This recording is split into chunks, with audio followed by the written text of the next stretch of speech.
Hello, thank you for being here.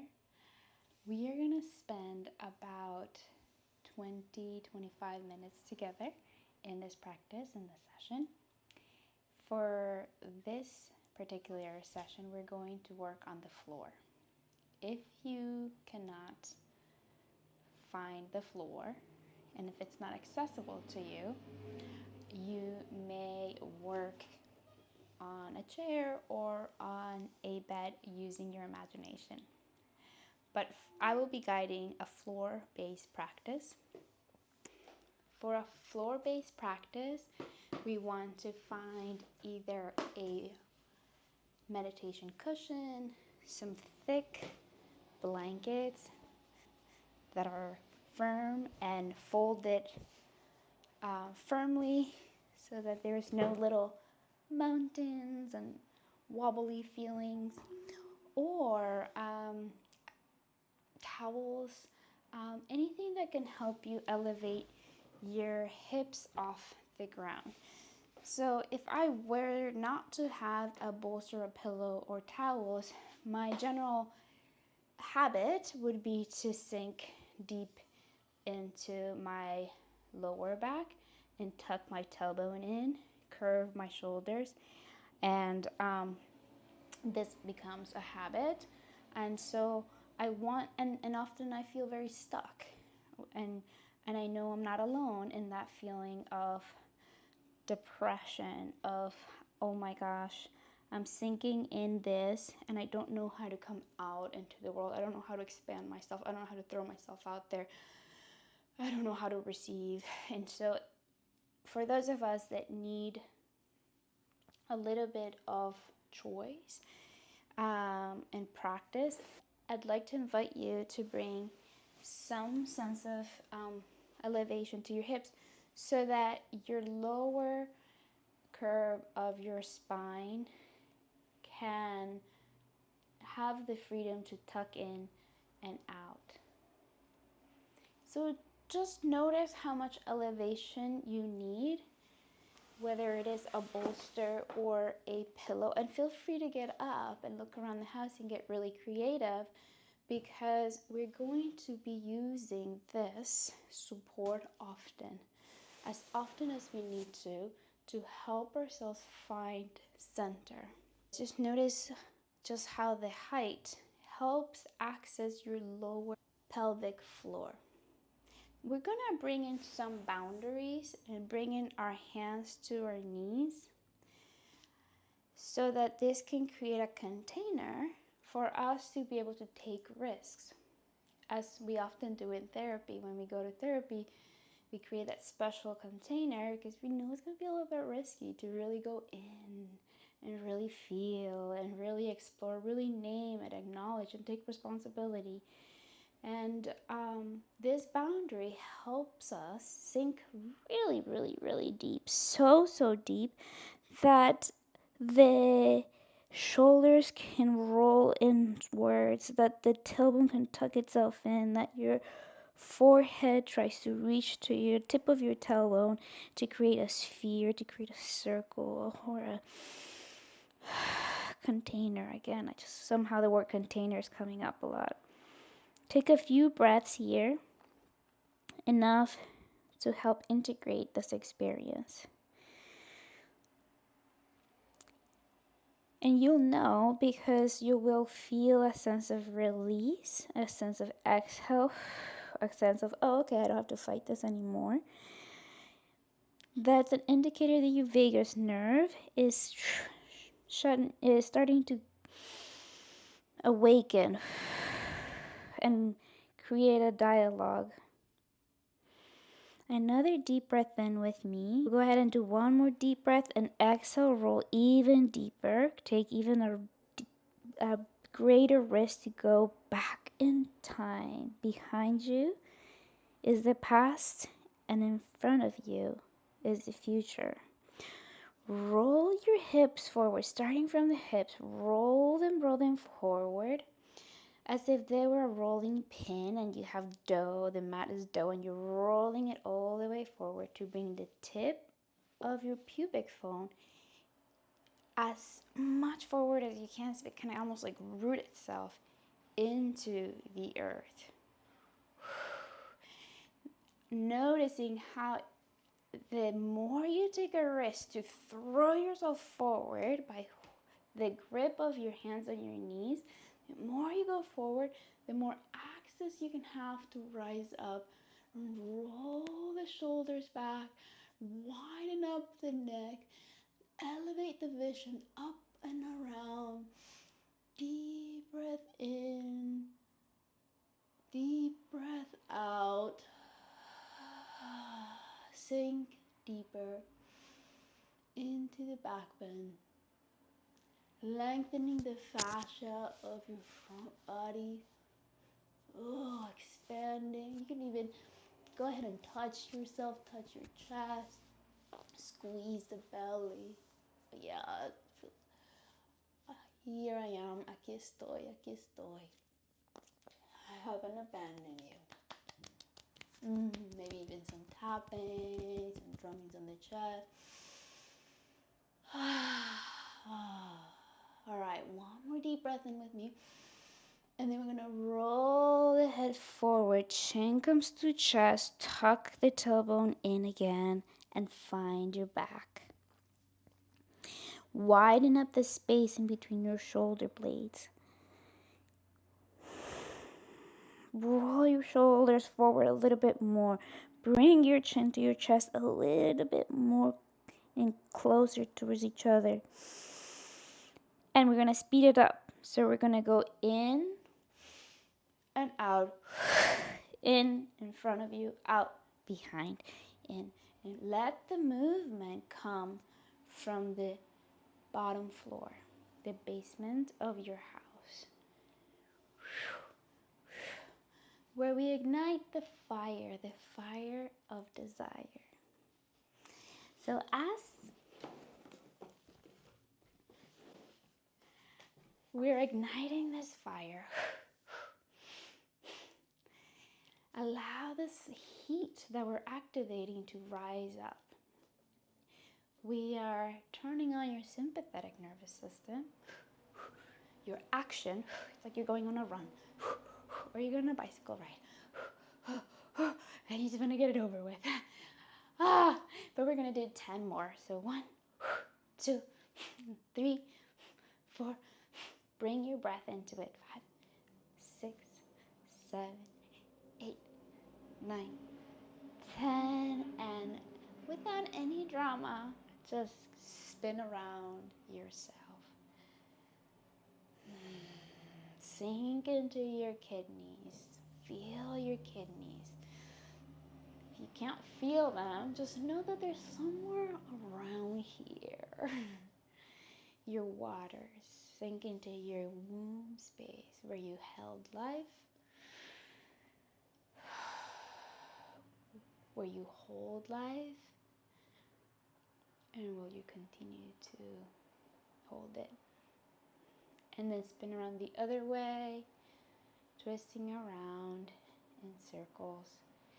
Imagine that you can turn the lights off to the outside world and the inside world, and you and I are going to climb all the way down, down, down through your spine and turn the light on of the very, very tip of your tailbone. We're going to start using the metaphor of a clock.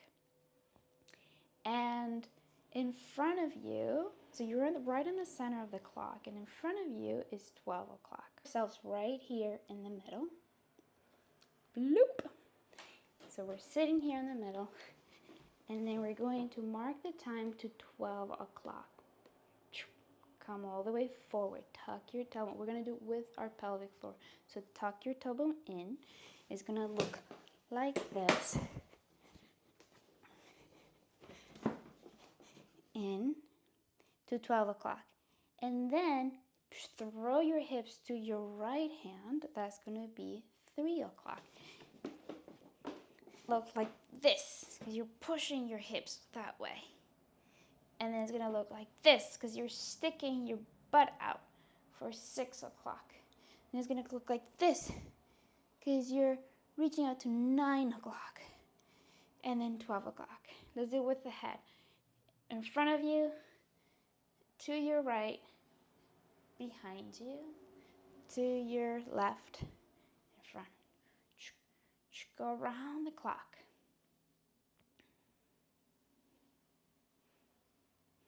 With the pelvic floor. Notice the difference when I'm going around the clock with my upper body, right? It might look a lot like this, and you're welcome to do that, right? Welcome to try both. Try the difference of going around the clock with your upper body and going around the clock with your lower body. You can isolate, and that's a really radical awakening, that we are able to disconnect from our heart space and our womb space, and we get to connect it as well, right? We get to bring some harmony to it, some awakening. Yeah, and try both ways. If the head just wants to play, see what happens when, we just bring a bit of risk by just inviting other parts of our body to join. Ooh, I feel dizzy. And that's how I know, okay, I'm going to take it slow, right? Feeling a little dizzy is usually, this was a lot. A lot is being moved and alchemized. Slow it down. So let's do that and just kind of come to a small center. Maybe make those movements smaller and smaller and smaller, and just bring it to a sense of centeredness that on the outside you seem very still, but on the inside you know that you're still spiraling.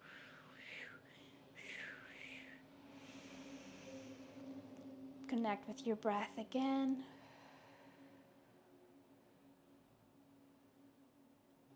And again. Softening the belly. Softening the tongue.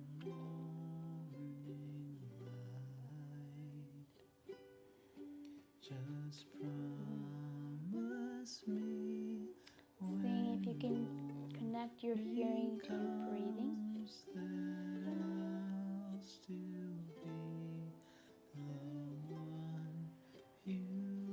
Notice the expansion of the eyelids, the muscles around the eyelids that hold the grip on the eyes. Release as you let your eyeballs drop into the sockets of your skull. Maybe swallowing, maybe bringing a soft smile, inner smile.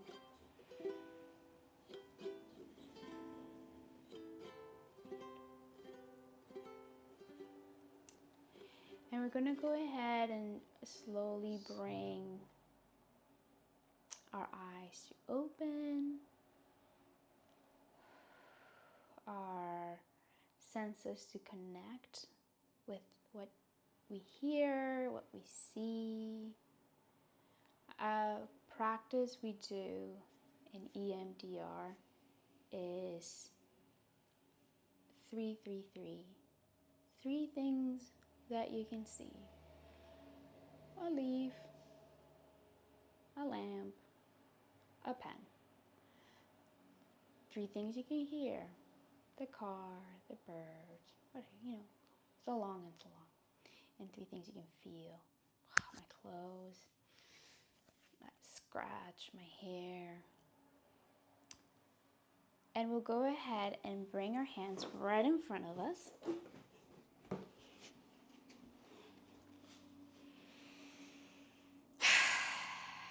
Right as if we're pushing up a wall.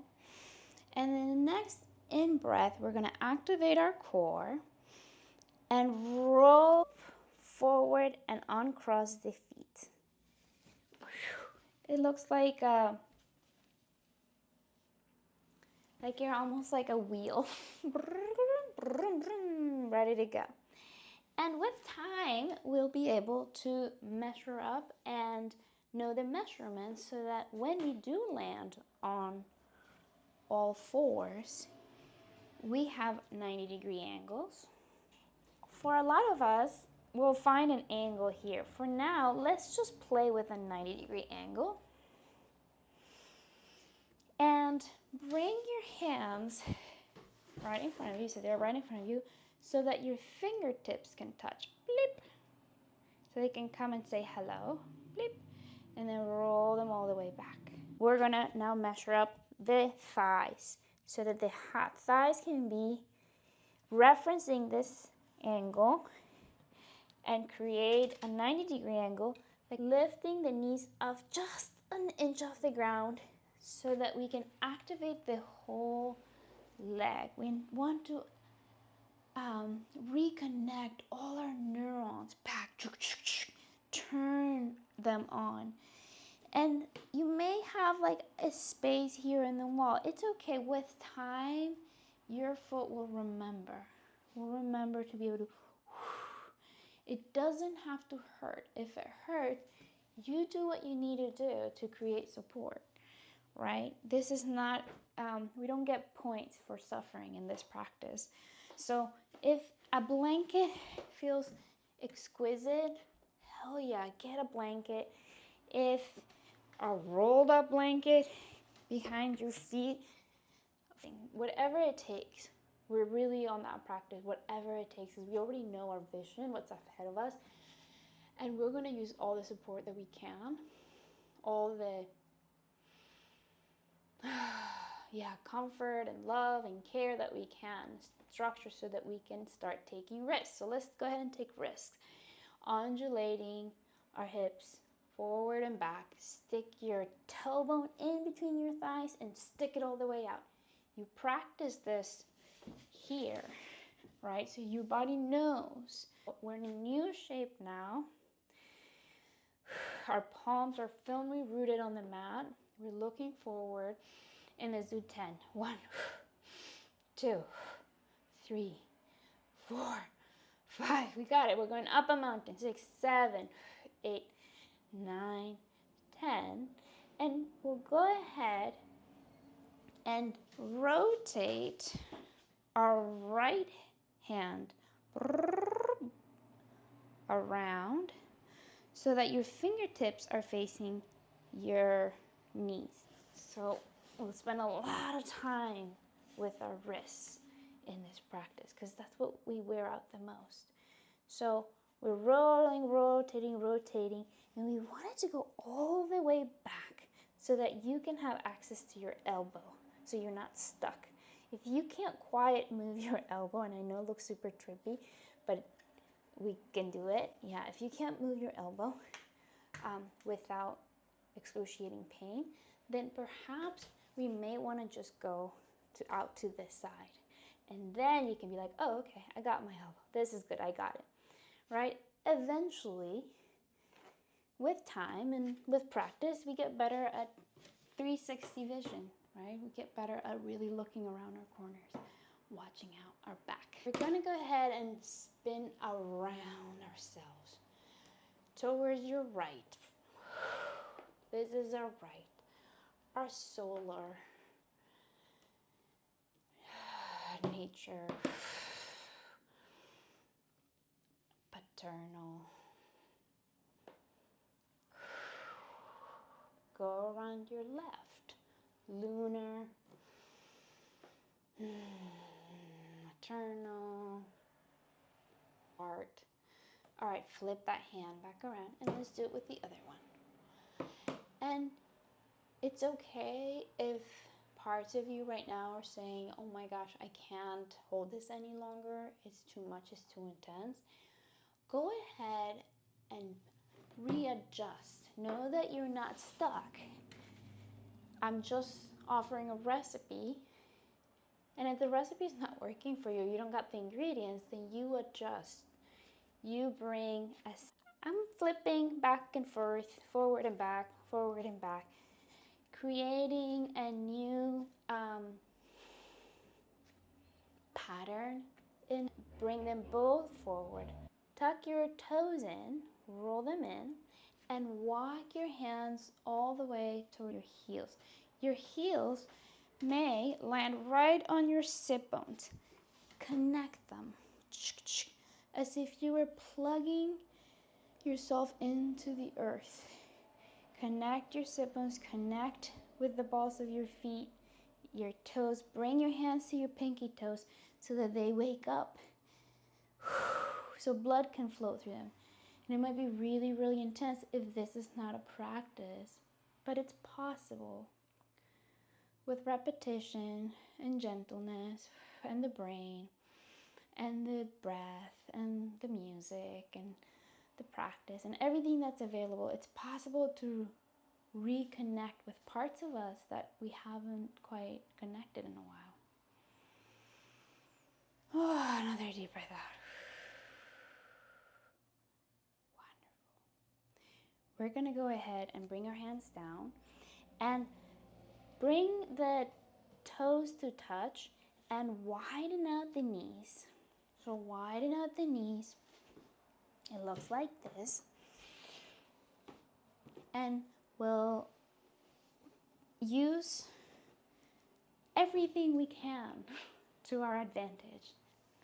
Everything that's available out into the world so that we can get the support we need so we can be well rested, well fed, and well nurtured, and so that we can show up to the world with all these amazing gifts. So what I'm doing here is I'm using my blocks, my wonderful blocks, and there's a lot of ways that you can position your blocks to create different type of support.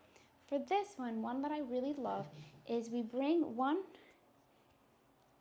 on one armpit and the other one on the other armpit.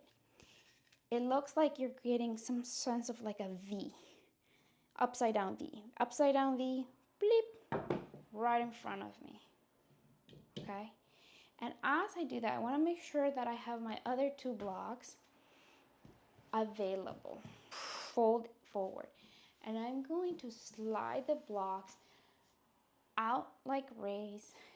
I'm the center, and I'm reaching out to the left, and I'm reaching out to the right, and I'm looking forward, forward, forward, forward, forward, until I can find my block that I placed there under an armpit and the other one on the other armpit. Take your time to adjust it. It needs to feel really supportive. Otherwise, your spine's not going to release the tension that needs to release. So we really are going to make sure that we're adjusting that in a way that feels really, really supportive, and you can hang out for a little bit.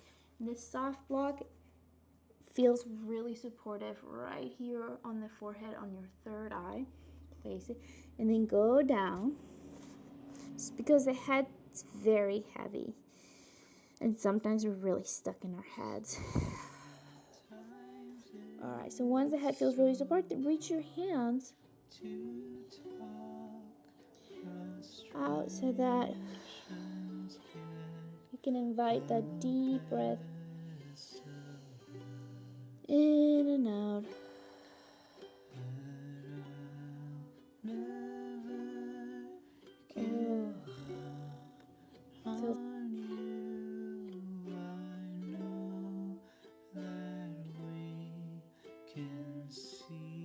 There's so much that we hold, so many memories stuck in our face. Isn't that incredible?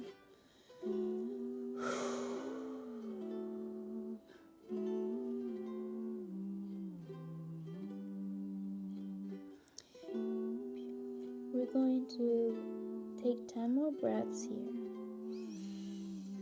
You are welcome to play with time. You can breathe super slow, or you can breathe super fast and get it over with, but commit to the number. And in this practice it can be 10, but in your practice you figure out the number that is needed. Right? Sometimes we really have to sit ourselves for 3 breaths, or sometimes for like 60 breaths. Whatever it takes to bring that reset, that understanding, that integration.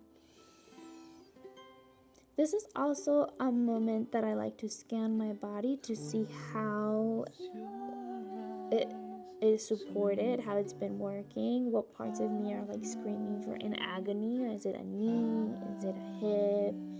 Is it a left, the right? Is it the shoulder? Is it the head, the jaw? Do I feel crooked? Do I feel like, this is a time to really do almost like an intake, an inventory.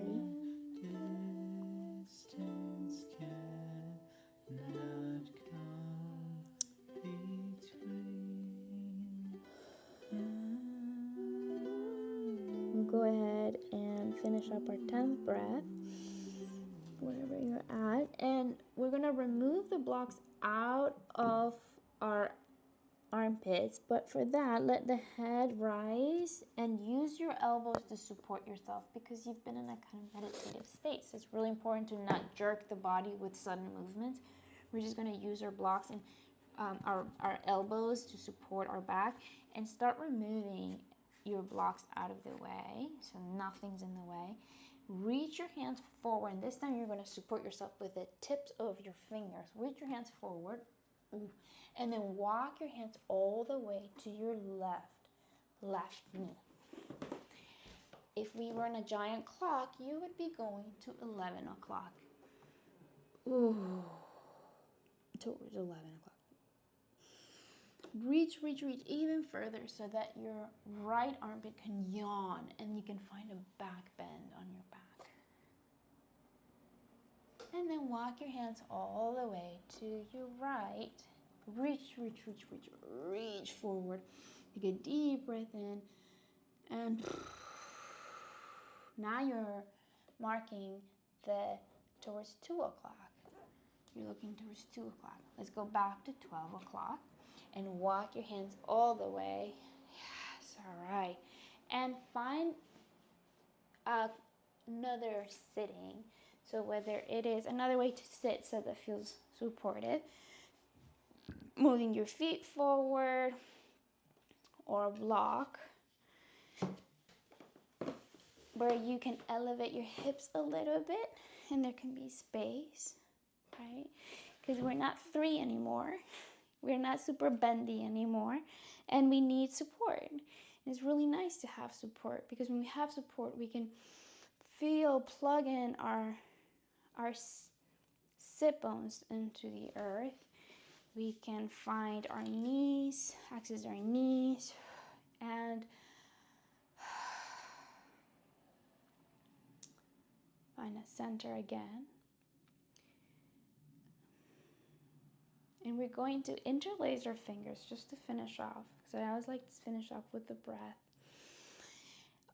Bring your hands up and around so the palms of your hands are sustaining your head, and open up your elbows as if you were trying to hold a pencil in between your shoulder blades.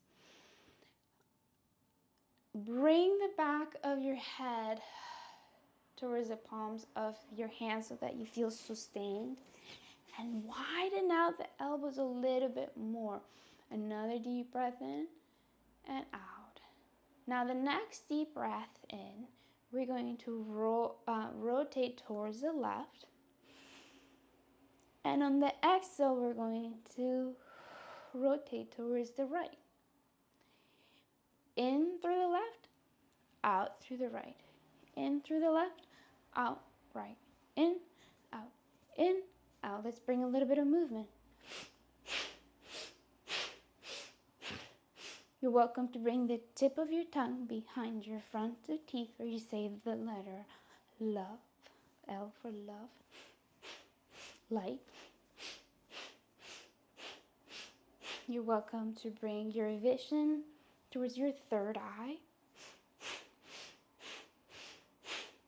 And we'll do 10 more. 1, 2, 3, 4, 5, 6, 7, 8, 9, 10. And then come all the way back to center. Reach your hands all the way up. Take a deep breath in and out. All the way down. Up and out. 1, 2, 3, in, out, in, out. Almost there. We're butterflies. This is our wings. You're rising up. You got this. And hook your thumbs up. Take 3 sips with me. Hold the breath for 3, 2, 1. Exhale. Come all the way down. Drop your hands to your thighs. Bring the tip of your tongue behind your front 2 teeth. And notice your body. Notice where you hear rhythm. Notice where you see tension, burning. How is your body speaking to you? Is it requesting a gentle massage?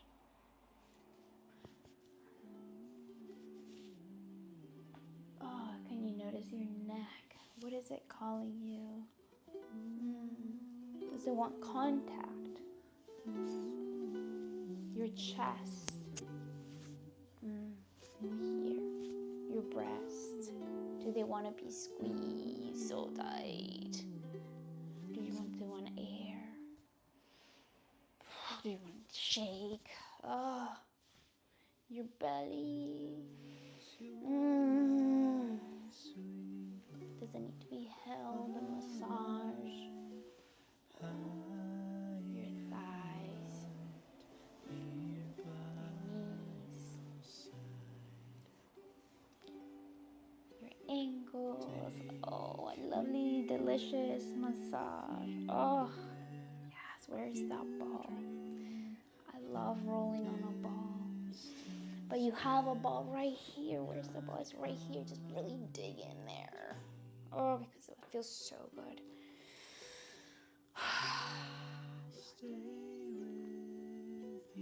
Thank you for giving me this privilege to share this practice with you. And I will so excited to hear how this went. So grateful, eternally grateful for your feedback. Thank you.